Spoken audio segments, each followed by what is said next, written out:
ചില ആളുകളുടെ അടുത്ത് ചില കാര്യങ്ങൾ എത്ര പറഞ്ഞാലും അവർ മനസ്സിലാക്കില്ല. ശ്രദ്ധിച്ചിട്ടുണ്ടോ? കാരണം നമ്മൾ പറയുന്നതിന് മുമ്പേ അവരതിൻ്റെ ഒരു മറുപടി തന്നിട്ടുണ്ടാവായിരിക്കും. അവർ അതിനെ റെസ്പോണ്ട് ചെയ്യാൻ റെഡി ആയിട്ടിരിക്കും. അല്ലെങ്കിൽ അവർ അതിനെ ഇൻറ്ററപ്റ്റ് ചെയ്യാനോ നമ്മൾ ഒരു കാര്യം പറഞ്ഞു തുടങ്ങുന്നതിന് മുമ്പ് അവരിൽ നമുക്കുള്ളൊരു ഉപദേശം റെഡി ആയിട്ടിരിക്കുന്നുണ്ടാവായിരിക്കും. അത്തരം ആളുകളുടെ അടുത്ത് നമ്മൾ പൊതുവേ സംസാരിക്കാൻ പോവില്ല. അത്തരം ആളുകൾക്ക് ഒരു നല്ലൊരു റിലേഷൻഷിപ്പ് ഉണ്ടാക്കാനും സ്വാഭാവികമായിട്ടും ബുദ്ധിമുട്ടായിരിക്കും. അല്ലേ? കാരണം അവർ ജസ്റ്റ് ഒരു നോയ്സാണ്. എന്നാൽ വേറൊരു തരം ആളുകളുണ്ട്. അവർ നമ്മൾ പറഞ്ഞു തുടങ്ങുമ്പോൾ സ്ലോ ഡൗൺ ചെയ്യും. നമ്മൾ പറയുന്നത് വ്യക്തമായിട്ട് കേൾക്കും. നമ്മൾ പറയുന്നത് പറയുന്നത് പോലെ മനസ്സിലാക്കും. നമ്മൾ പറയുന്നത് പറയുന്നതിൻ്റെ അർത്ഥത്തിൽ, പറയാത്ത അർത്ഥത്തിലും അതിൻ്റെ വാക്കുകളുടെ അതീതമായിട്ട് അവരത് മനസ്സിലാക്കും. അത്തരം ആളുകൾക്ക് ട്രസ്റ്റ് ഉണ്ടാക്കാൻ ഇത്തിരി എളുപ്പമാണ്.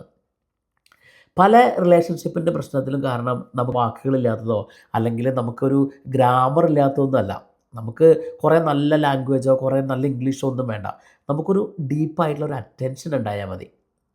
കമ്മ്യൂണിക്കേഷൻ എന്ന് പറഞ്ഞു കഴിഞ്ഞാൽ നമ്മൾ ഒരു സംസാരിക്കൽ മാത്രമല്ല, അതിൻ്റെ മെയിൻ ഒരു എസൻസാണ് നമ്മൾ ആ ഒരു ബീയിങ് പ്രസൻറ്റ് എന്നുള്ളത്. നമ്മൾ പറയുന്നത് ആ പറയുന്ന അർത്ഥത്തിൽ, ആ പറയുന്ന ആഴത്തിൽ മനസ്സിലാക്കിയെടുക്കാനുള്ള നമ്മളുടെ ഒരു കഴിവ്.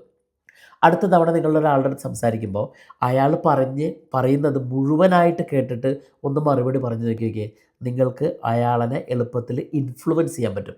നിങ്ങൾക്ക് ഒരാളിലൊരു ഇമ്പാക്റ്റ് ഉണ്ടാക്കണമെങ്കിൽ നിങ്ങൾക്ക് വേണ്ടത് നിങ്ങളുടെ ഒരു പ്രസൻസ് ഇൻക്രീസ് ചെയ്യലാണ് അല്ലെങ്കിൽ ആ ഒരു പ്രസൻസ് ഇമ്പ്രൂവ് ചെയ്യലാണ്.